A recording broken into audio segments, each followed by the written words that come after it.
Welcome back to the Heal with Gold show. I am so happy today because something really special this opportunity here. You guys know that I took 5 months off from the show because I was not well. What you guys may not know is that when I stopped the show to take care of my health, I already had um, appointments. I already had a schedule in speakers to come live. And Adam Hall was one of them, and I kind of blew it because I think I canceled in the group, and I didn't really cancel with Adam. And what was amazing about the whole thing was I was so mortified, I was so embarrassed, but Adam was so kind. He told me, don't worry, those things happen." And 5 months later, when I reached out to him and I said, "I am back, would you come to the show?" And he said, "Yes, yes." You could see how he lives with intention, that that he's able to be forgiving and kind and understanding, and then he shows up to spread his beautiful message. And I am so interested in his journey. I went through his site and I watched lots of his videos, and so much of what he speaks and what he talks about touched me, and I connected with. I have so many things that I want to ask him. His connection to Mother Earth, and I think that this is just going to be a blast. So I see that you guys are coming in. Hi, Marina. Hi, Naomi. I'm so happy that you're here. When you come online, tell me that you're here. Say hello. And without further ado, let's welcome Adam Hall. Hey, Adam. So you were able to hear when I say the intro, right? Yes, I was tuning in, and good to be here with you, and good to hear. Most importantly, that you're feeling better and you Yeah. honored your journey and all of that. So we'll Thank have you. we'll have some fun today, and let's see where we go. Thank you so much. Marina is welcoming you. Naomi is welcoming you. And obviously, I'm welcoming you to the show. I want to just, go over something that I usually say in the beginning and I skipped, was that we are doing the 10-part series of the Heal with Gold, 10 Golden Nuggets to heal your mind and soul. And I was trying very hard to choose the right people for the right chapters, because I didn't want people, because there's a lot of people that talk. They just talk, right? They repeat things that gurus said and they just talk. But I wanted people that live, not just talk, but people that live and do and personify that topic. And when I chose to bring you for the one of the 10 golden nuggets, living with intention was the one that I felt I really needed to ask you to speak, because I heard from you through your videos about your transformation, about the journey that you went, and then how you decided to share that, and you made that your purpose to share it with anybody who would listen. So if you would be so kind, would you start by telling us your past, your story, your history, before now? Who was the Adam before the present Adam? Well, absolutely, I'd be happy to, and you bring up a real good point around intention. And I was always often thinking about my life, which was kind of what I described, Miriam, as Adam 1.0, which was, well, my agent called me that he was like the millionaire jerk and the earth conqueror and the not so kind narcissist. And I was thinking about, in the context of your important question of intention, that was a life of desire. That was a life where I desired more and more and more money, more love in the wrong places, more material belongings. It was a lot of desire. And then this whole idea of living a life of intent is one that really was more a life of living to my greatest sense of being in my heart. And that life that I was living was, I spent the first 42 years of my life in the business world, focused on business. I'm still in business in my own way, but that was in the area of real estate development, Wall Street, capital markets, that whole life experience. And I was blessed to marry my junior high and high school sweetheart, and we have three beautiful and amazing children. And now I have six grandchildren, if you can believe it, granddaughters. Wow, all girls. Granddaughters, the odds of that are like 0.001. And but it all unraveled for me, and that marriage did not work out for me, and the life that I was living, even at the height of my success, I didn't feel particularly good.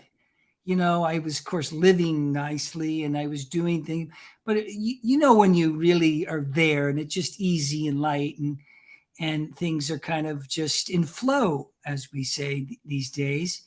And I Mhm. wasn't living that life, and I was driving to work one day, and the sun was coming up, and I was living by this law of the jungle, which is when the sun comes up, whether you're a lion or a gazelle, you better run like hell.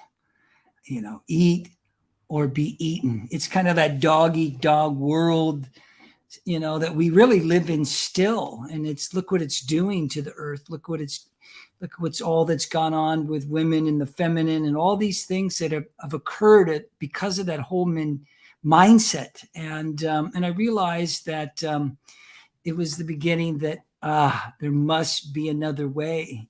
What is this really all worth? So all those kind of thoughts came in, and I wasn't feeling particular well, and I was taking too many Tums and drinking too much tequila, and all those kind of things. So I pivoted, and hence that I've been on that journey of exploration and intentional journey ever since. And that's been about the last 17 years. So thanks for asking me. Always good to check in on, where we've been and where we're going, if you know what I'm saying. Yes, and it's amazing how um, what it seems was that it was you were in the car, right? You're on your way to work, and something came to you and started questioning your lifestyle and questioning what you're doing on this planet.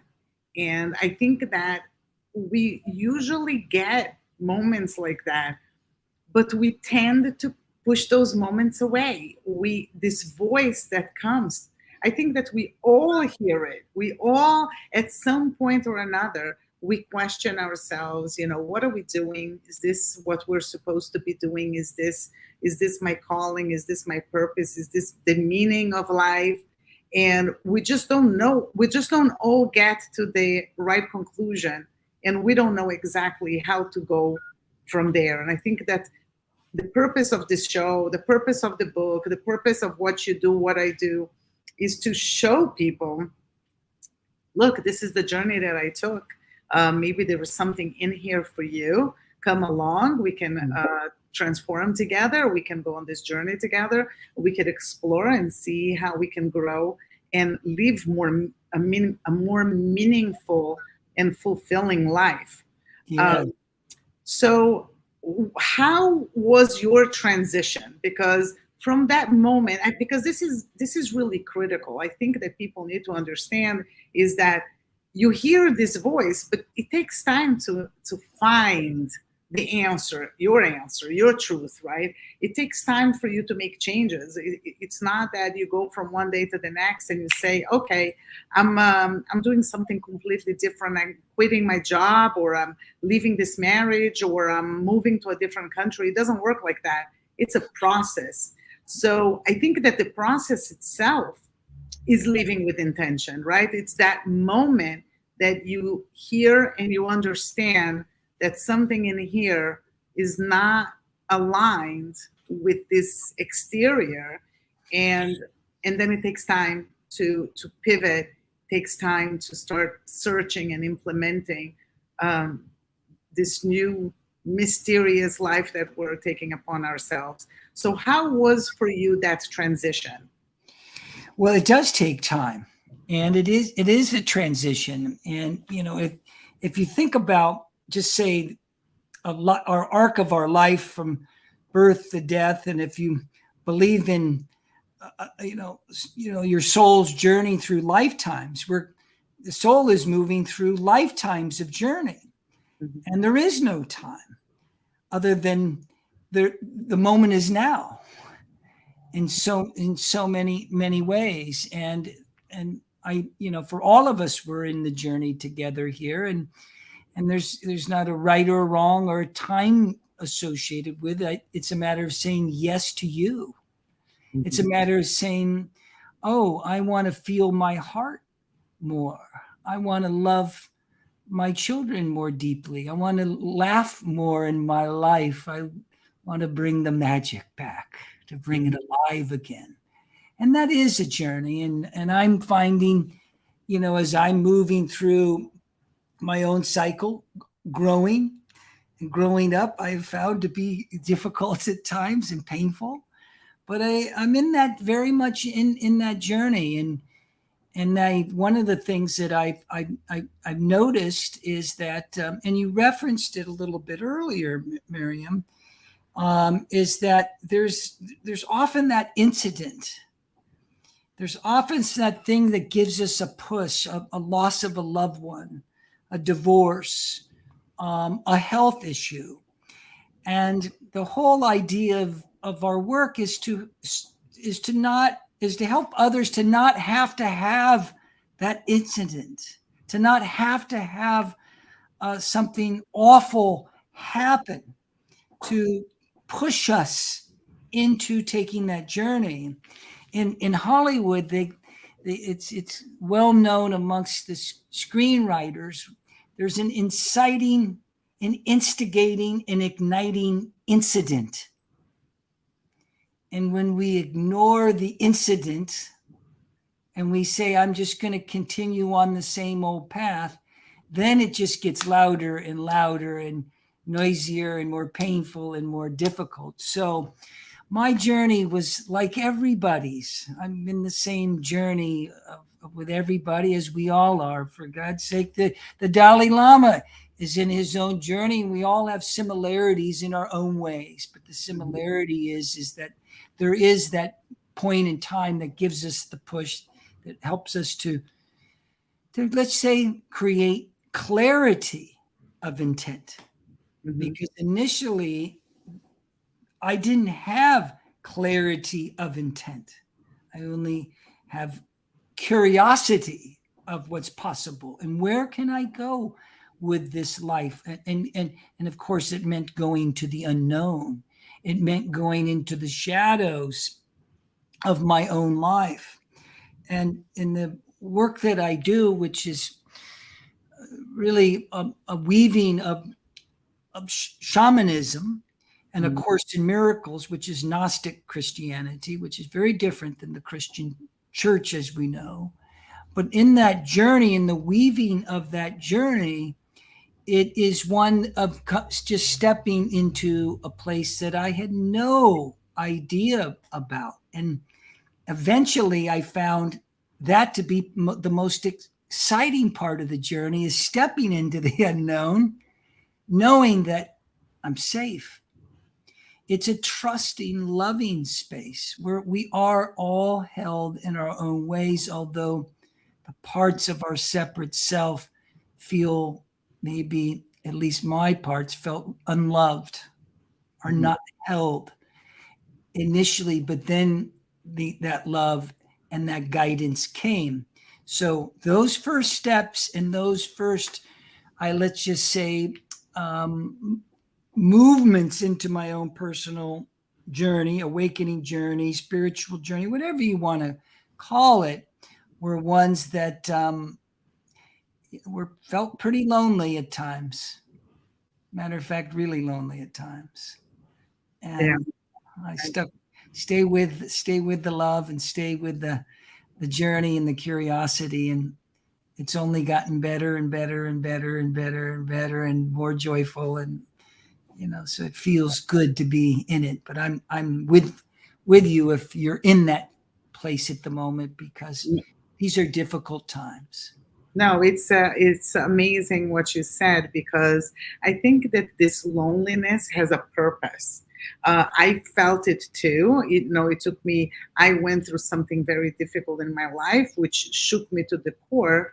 And when I started this journey, the way I started was, my curiosity was: is it possible to feel joy after terrible pain? Because I think that when you feel terrible pain, like really true pain, you don't know if you can overcome this, if you can surpass this, if there's going to be joy after. Because when you're in the midst of it, you are low. Hi, Paul. So my way of feeling less lonely was to interview women who had gone through terrible things but were thriving, because I wanted to see that it was possible to feel joy after. And I wanted to create a community, a sisterhood around me of people that were successful, people that had overcome what I was going through, because they meant hope for me. So I think that there is purpose in that loneliness, because the work you need to do yourself, but you can find your community and be inspired by the people around you. A lot of people, when they're going through tragedies, they kind of lean towards people that are also going through tragedies. And I think it's like the person who is, in the middle of the water, not managing to swim, and then somebody comes to help them. They drown them, because one is drowning the other. I tried to do it different. I tried to go to people who have had succeeded. I didn't have jealousy. I looked at them as inspiration. And then I think that because they were so helpful to me, I decided to start doing these shows and bringing to people examples and stories and situations of people, for people to be inspired that, yeah, we all go through those moments. We're supposed to be lonely in that time, because we're supposed to find ourselves, and we're supposed to do the work. We can be inspired all day long, but the truth is that the work itself, we need to do it. And it is a job for one. I mean, one, plus I believe in God, so you always lean in, because God wants what's best for you, and He's always there to help. But it's the job that we need to do.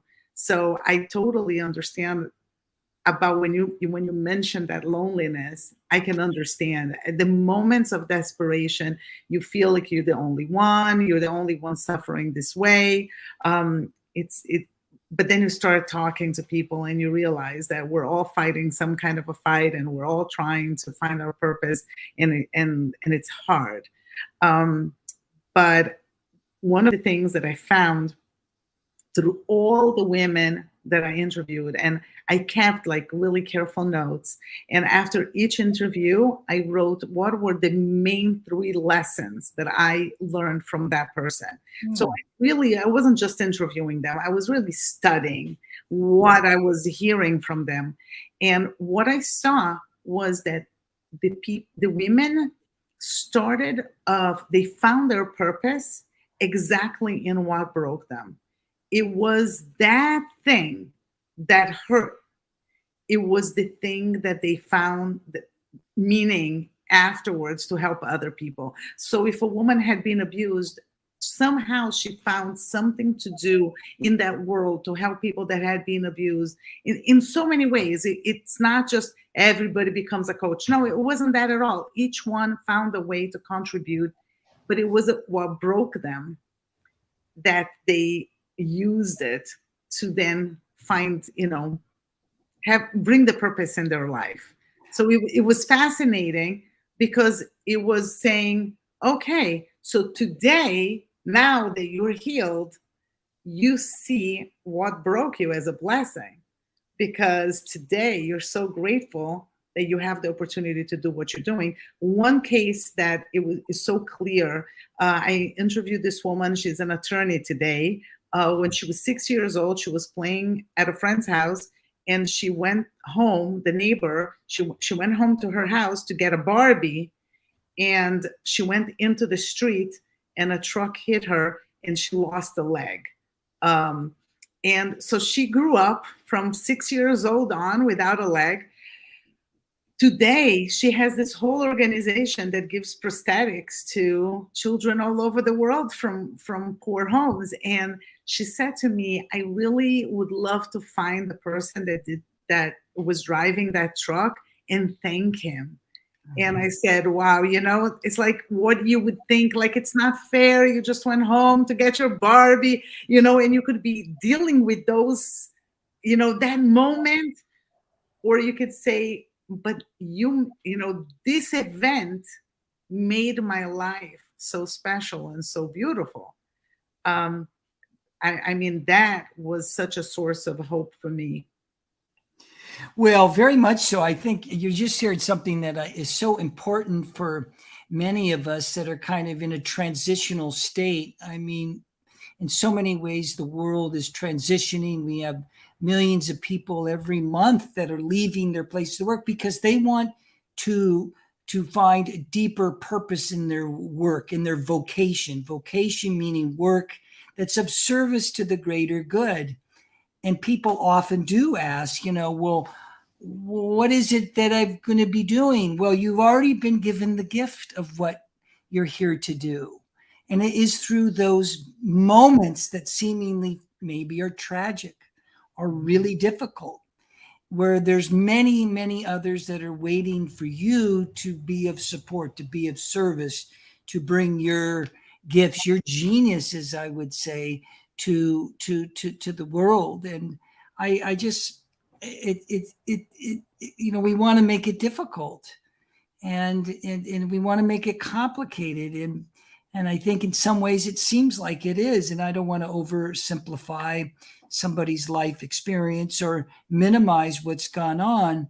But when you just shared, when you kind of flipped the script of that story, the story that we've been telling ourselves around the life that we're in, when we flip that into, oh, this is gold, this is where there's a great place for me to do the great work or the good work or whatever it is. Really, this is a place to let my heart out, to let my soul out, and to fly free. So I love that. And I think everybody has such an important story. Your story is a very important story. And it's so nice that we can share it and be in this forum with you and this discussion and tuning in to Jerry and some of all these people that are here with us today, because we're all alive and we're in it. And we know that it's time to really move forward in our lives with intention.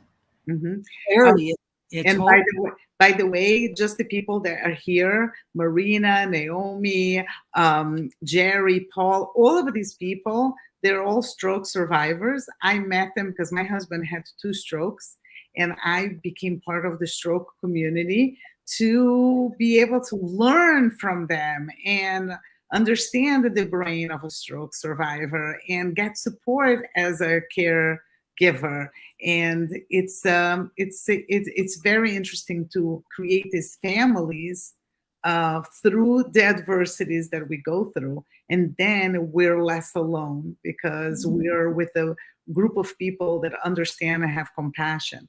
I want to ask you now about another topic that I was fascinated when I heard you speak, because I share this love for Mother Nature as you do. And I was watching one of your videos and I'm like, oh, that's me, because when I go on a hike, I literally feel like the nature is talking to me.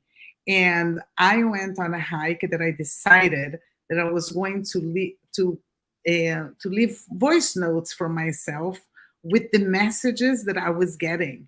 And because many times, we leave and then, yeah, we remember a few of the thoughts that we had, but not all of the thoughts. And I said, you know what? I'm going to go on this hike. And I was with my husband, and I said to him, don't talk to me because I need to speak to this recorder and just record the messages that I'm getting from Mother Nature.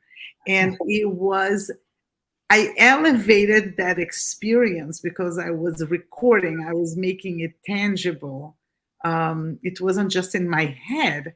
And it was interesting because I would see the trees, and a whole story would come up from how the trunk was. It had a lesson for me, and I literally could see and feel. And another thing is that I took my husband to Utah, and we went hiking, and it was very, very interesting because you could see how two different people react differently to the same thing, the same situation, the same experience. So, for example, I like to look at the big picture, but he could look at one leaf and analyze that one leaf and take pictures of that one leaf in so many angles.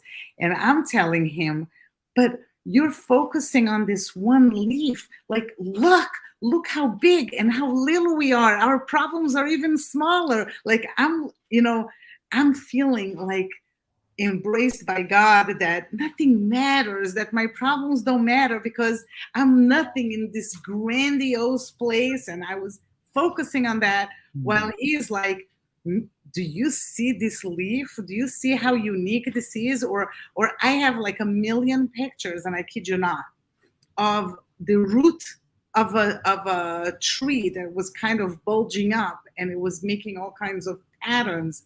And he is like, so, and I'm looking something completely different. And we had a conversation afterwards. What is better? And obviously there is no better, right? Each one does their own, learns the lessons and hear the voices, and we have our own experiences. But I'm telling him, no, it's important to see the whole picture, and he's like, no, it's important to see the detail. But I started, and I was kind of thinking maybe I'm the only crazy person that gets so excited about Mother Nature. But when I heard you speak, I said, "Oh, I'm in his team." So, so tell me about your relationship with Mother Nature. Well, she's been my greatest teacher. And what's more magnificent, beautiful, epic, powerful, warming, loving, destructive than Mother Nature? It's and I think to the kind of the point of what we're tuning into in our lives around healing our lives and creating intentionality around our lives. Mother Nature I found is to be a let's a place to go be into a healing experience.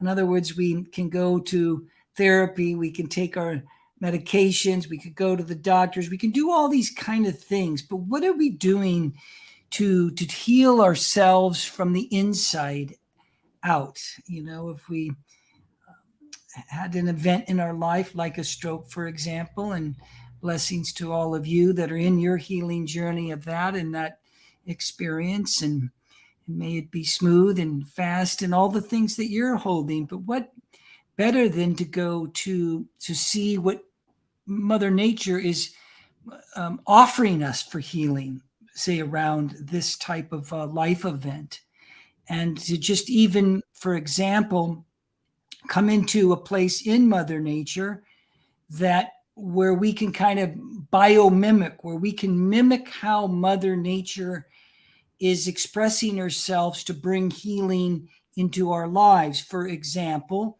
if we were to want to work with our, let's just say, cardiovascular network of how we flow the bloodstream within the body, we would sit by the river or the creek and come into a deep relationship with how that is flowing and how it flows effortlessly Oh, I and love that. gracefully, and to really come into a place that her healing is your healing, where her flow is your flow. Because of course it's not only physical, of course it's spiritual. Mhm. So it's not, they're not mutually exclusive, right? They go together. And if we leave any one of that out, then we're not healing our lives. We must embrace both of those. And Mother Nature offers us through her design to be able to come into symbiosis of divine harmonic relationship with her, like you in the tree or Mhm. your husband in the leaf. He's in a relationship. He's coming into an attunement. It's she's speaking to him in his own way, subliminally perhaps. Mhm. And here it is. There's nothing more powerful than to work with the elements in nature to heal our lives and to do what I think we humans have been slow to do, and to think in terms of regeneration, regenerative healing, regenerative health, to regenerate our environments from an environmental perspective, to regenerate our forest, to regenerate our air. This is what we can do. And she offers that, and she offers us to support our own healing journey as we walk over her belly, the earth, as Mhm. we sit softly in the beauty of who she is and the love that she brings into each of our moments in our lives if we pay attention. And this I, is a beautiful place to heal. this is so amazing. The whole concept of the creek really touched me. I could see it. I could understand what you're saying, um, and it's inspiring. I'm very inspired. You know, in the last 6 months, I moved 3 times. I'm going through a year of shedding and moving. And it was very interesting because after my husband had a stroke and he's not working, and I said, you know what, I'm not going to keep a house that I have a big mortgage. I don't want to be live a, like such a restricted life just because I'm paying this mortgage. Let's sell the house. Let's simplify. Let's find our way. And it, just to move, I gave a third of my belongings. I gave away, and there was a lot of shedding in that period. And then for different reasons I had to keep moving. There was mold in the first place, there was other issues in the other place, and it was just such a difficult process. And then I came to the point with the place that I am now, which is a temporary place because I am moving again in about 4 or 5 months. But something very interesting happened is that in the backyard, a small backyard, and I had in my first house, I had a very big yard with a big pool. It was like a resort. And here I have this tiny little backyard. And at the very end, it has this bush with this little, I don't know, like a flower or a berry. And the butterflies just love that plant, and it's packed with butterflies. And I love butterflies. And butterflies is all about transformation. It's all about that very quick movement and changing and journey and transformation. And I'm here and I'm sitting in this backyard and I'm watching those butterflies. And I said, I don't think I was as happy in the big house, from my yard, from my big yard, comparing to just witnessing those butterflies. It's like, can this be possible? Like, can this be possible that I just from watching the butterflies, I feel more joy, but I feel so connected, and it's the butterflies are talking to me. And when I don't see the butterflies, I created a song. I'm not going to sing because I am a terrible singer, but the butterflies like it because when I sing for them, they come. I call them and they come. And I Right? And I show everybody, and and my family tells me, "Ma, you're crazy because butterflies only live for 2 weeks. So you're not singing to the same butterflies. Those are different butterflies." And I'm like, I don't know what to tell you. You come here and you see that when I'm calling them, they come, they show up. Like there's no. I said, "Do you see any butterflies?" No. I start singing, and now I have 10 butterflies. And it's very interesting what you're saying, and I think that there I haven't heard this healing, this conscious healing through the earth. Now, if I'm not mistaken, you went to Peru, right? I just came back recently, and that was my sixth journey to Peru. Yes, so I've traveled various places to, let's just say, connect with the Pachi Mama, as they say, and connect with the Mother Earth for the healing experience, but also for to complete the healing journey. We certainly are not here to live in the perpetuation of our healing. That we are healed, and Mm-hmm. then we move forward, and we will move through whatever else may come. So yes, I've been in that exploration and connecting with really what we would say referred to as the medicine of the Pachamama.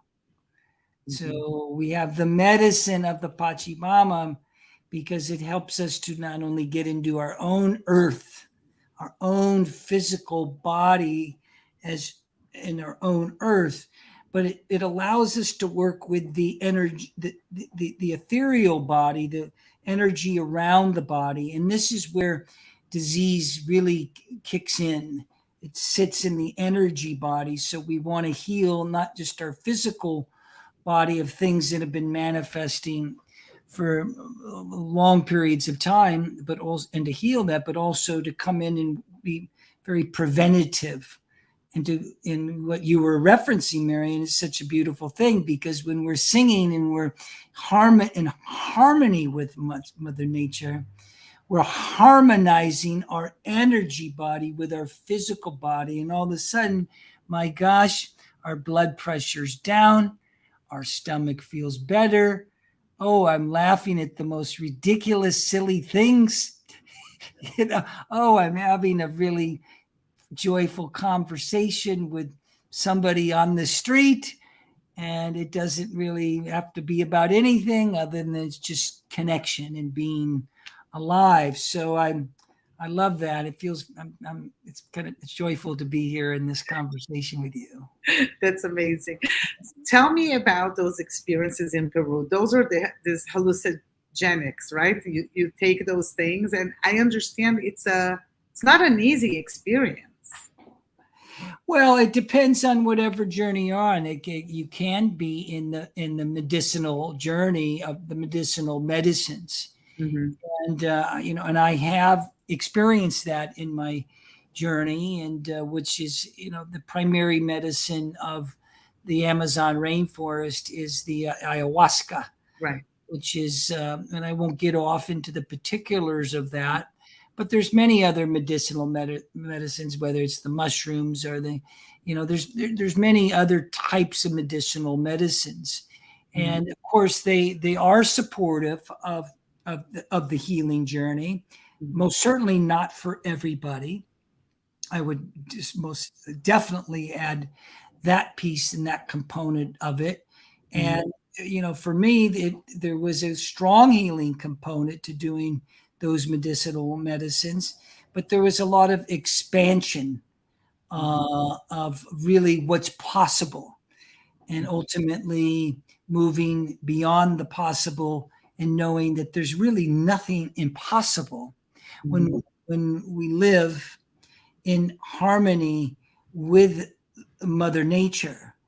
I mean, if you would imagine when you're growing up in your home and you weren't in harmony with your mother and you're living in your home, you know that it doesn't work out so well.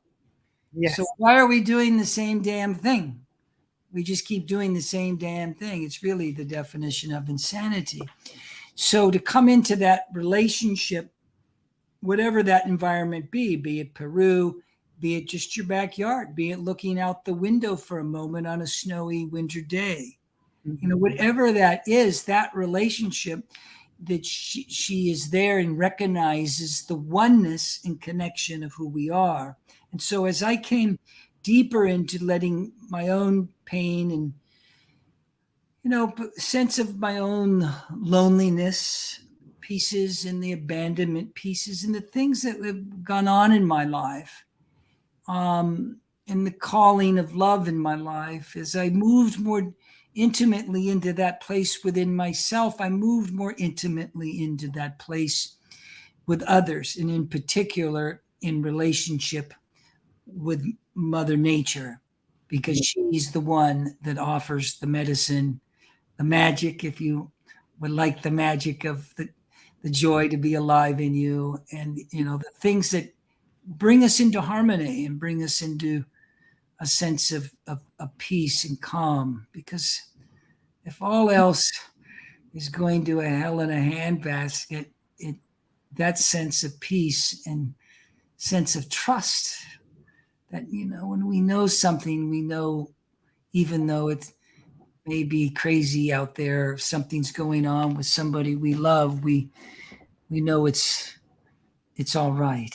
Mhm. It's held. It's held. So yes. Tell me, how have the relationships in your life changed since you made all since this growth that you went through, and since the new experiences that you had?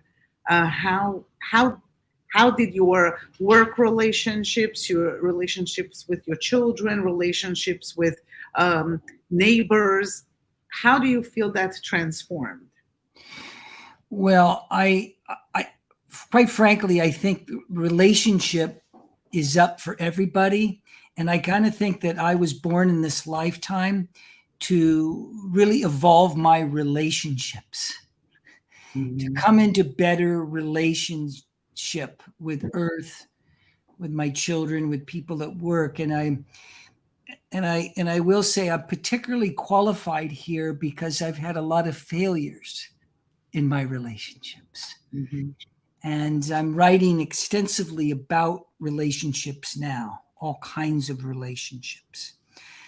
And ultimately, as I was, moved through my own journey, Miriam, and everyone, I was realizing I was in a pattern of disconnection from others, sometimes disconnected from my children. And my relationship with my children, it was very rocky and difficult because I had a very rocky and difficult divorce. And my relationships at work were always provocative, so to speak, and but also proved to be successful, but also proved to create conflict. So I wasn't doing so well with my relationships in that particular category across every part of my life. And um, and of course it was like, well, initially it was like, well, what's wrong with this situation? Why is that person doing this, and why is that happening to me? But of course, ultimately, the life school keeps repeating itself until we learn the lesson and we get to graduate, right?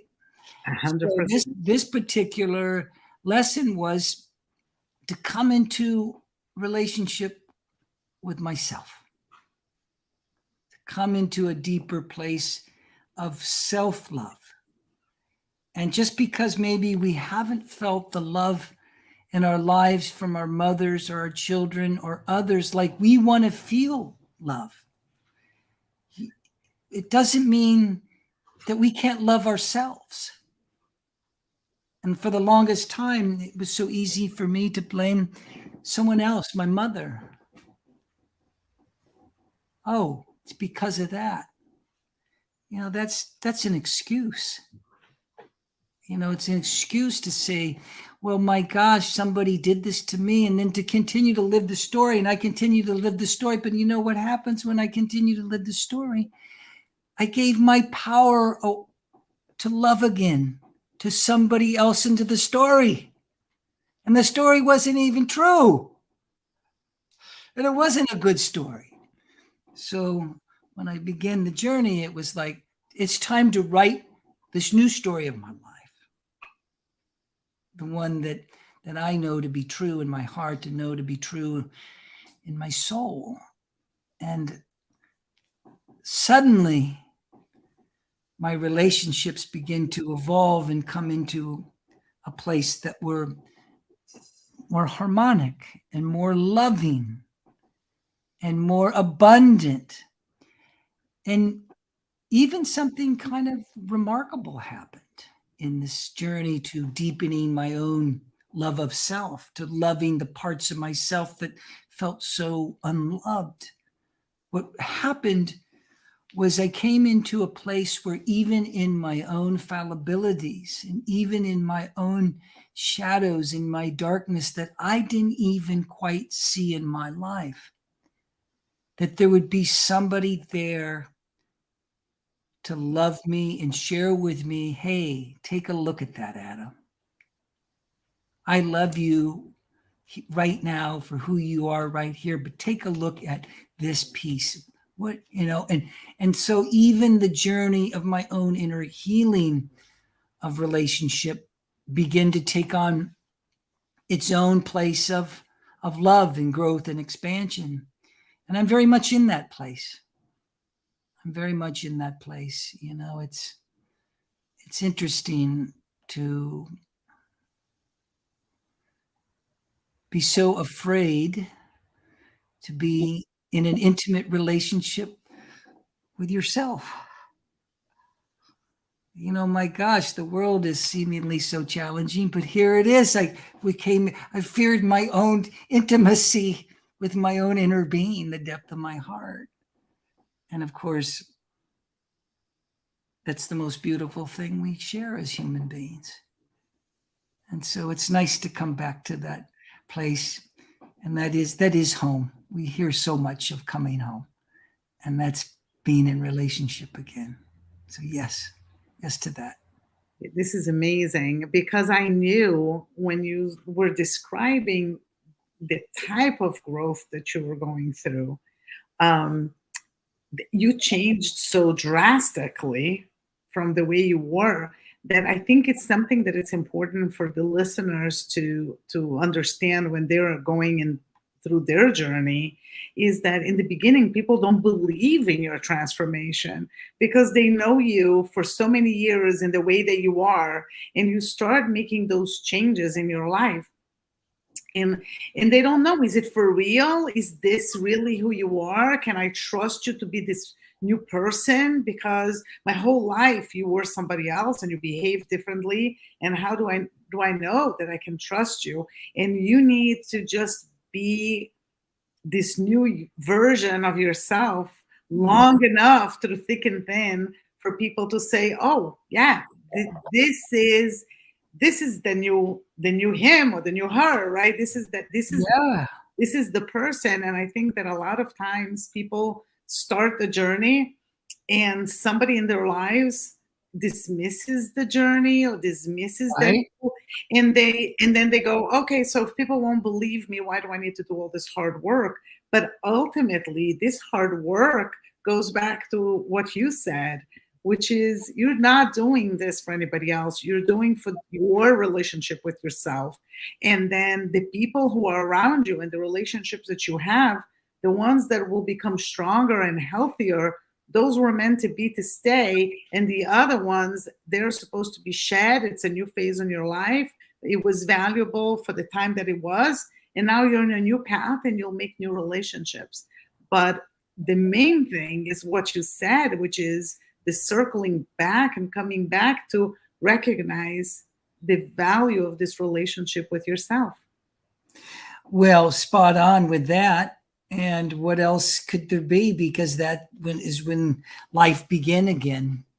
We speak so much of death and rebirth, and these are times of really tremendous transformation. And we know that Mother Earth is transforming at a very rapid rate. It's not about why she's evolving and adapting and doing what she does. And hence the mirror is we're being asked to do the same thing. Will we be able to be regenerative in our own lives? Will we be able to adapt to the changing of conditions in the world we live in? Or will we just kind of not do that and wither away and take the journey that's maybe not so inspiring, that's not so fulfilling of being here, and even just sharing the power of your story with a child or a loved one, and trusting yourself enough to share it is uplift somebody else's life. It's remarkable what each of us can offer to others, because even in the moment that we could do that, others will be so inspired, it'll give them permission and lift them into their own journey. Hence, your light, your love, your story now is all of a sudden expanding. This is the very definition of life, is it not? It's the expansion of light in ourselves. And so, hence, that's why I speak so much of story and how we share our story. And it's not a matter of a right story or wrong story or, doing it right. It's just a matter of being in your story, Mm-hmm. knowing that the greater truth, what I found, is emerging not in my past, not in that proverbial future moment, but just being here with you, with everybody today is enlivened my moment, enlivened my day, and inspires my evening as I'm going out to dinner here in California tonight, and to really set off in that. And I think that's where we are today in so many ways. I don't know what you are thinking, but it's asking a lot of us. The world is asking a lot, and there's nothing more important than, I believe, to reclaim our own truths. We speak so much of our freedom to be in this world. We have the freedom to move, the freedom to love, the freedom to hate, the freedom to do all these things that seemingly we do in this noisy world that's just endless with all this things going on. But the point is yeah, we're free to do that, but we're free to choose. And this is what I feel so strongly about, Marianne. We're free to choose to be liberated from an old story. We're free to choose to be liberated from our fathers, telling us what to do. Or we're free to choose to move beyond what our neighbors want or how we should be. Now it's time to have that power for ourselves. We're free to choose our medicine, like you chose a holistic health route. Mm-hmm. And you wisely chose to do that, because God forbid if you continued down the same path, who the heck knows where that would have ended, or what would have happened. But you chose, and you're freeing yourself from disease. Mm-hmm. And and this is the whole idea, because in the end of the day, I think what I always come to is the sovereignty of my own soul, the sovereignty of our heart. It doesn't lie with our rabbi or our priest or in our churches or synagogues or temples or whatever it is, or wherever we go. It doesn't lie with that guru, because we are the gurus. And this is an age to really reclaim that. And that's my mission. My mission is to really support other people so that they can reclaim this indelible truth of their own power to choose the love, to choose God, to choose whatever that is for themselves, to choose health. How about that as an idea? To choose wellness.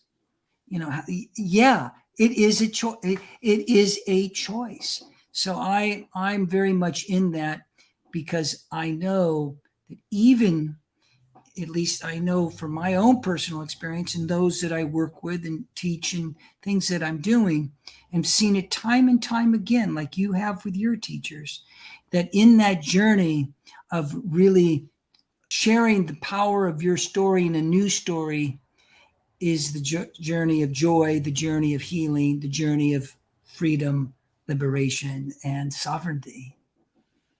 100%. You know, the darkness, because I like this analogy that if you have a room that is dark and you open the door, the darkness doesn't go to the room that is lit next to it, but the light comes into the room that it's dark.